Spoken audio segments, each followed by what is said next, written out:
Obat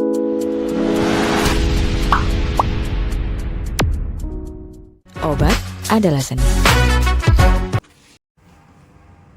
Selanjutnya saya akan jelaskan tentang blinding masking atau pembutaan. Jadi salah satu kunci daripada randomized control trial adalah uji klinik acak berpembanding. Itu adalah salah satu kuncinya pembutaan atau blinding ini ya. Ada 4. Jadi open label, single blind, double blind. Syarat untuk pemasaran obat adalah nanti double blind. Dan yang terakhir yang terbarukan adalah triple blind. Nah, yang open label atau no blind ini artinya peneliti dan sampel tahu obat yang diberikan, gitu ya. Pada kasus-kasus apa? Nah, ini biasanya penyakit darat yang mengancam kehidupan, misalnya life threatening disease, tidak boleh double blind ya, harus no blind ya. Itu syarat etiknya ya. Kemudian kasus yang jarang terjadi yang belum tahu prognosanya ya, tidak boleh kita lakukan dengan cara yang lain ya, harus no blind.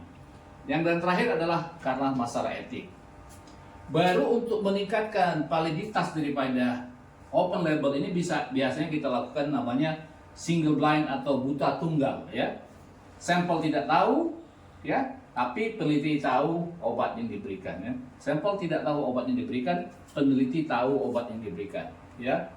Nah, yang jadi pertanyaan itu adalah pada fase berapa untuk launching obat atau pemasaran obat itu?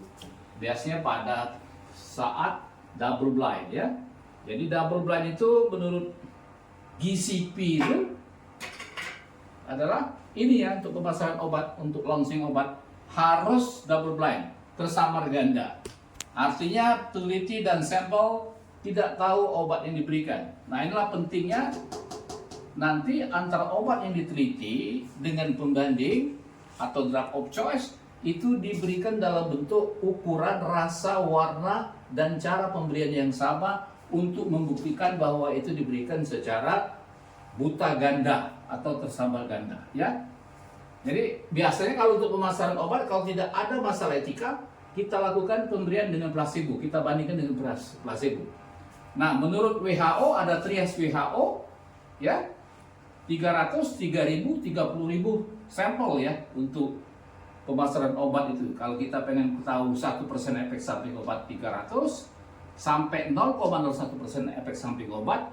Kalau ini 1 per mil itu 30.000 sampel. Makanya kita tidak heran yang kemarin kasus Sinovac ya tahun 2019 akhir itu yang dilakukan di Bandung itu Sinovac, dia menggunakan 3.000 sampel gitu ya.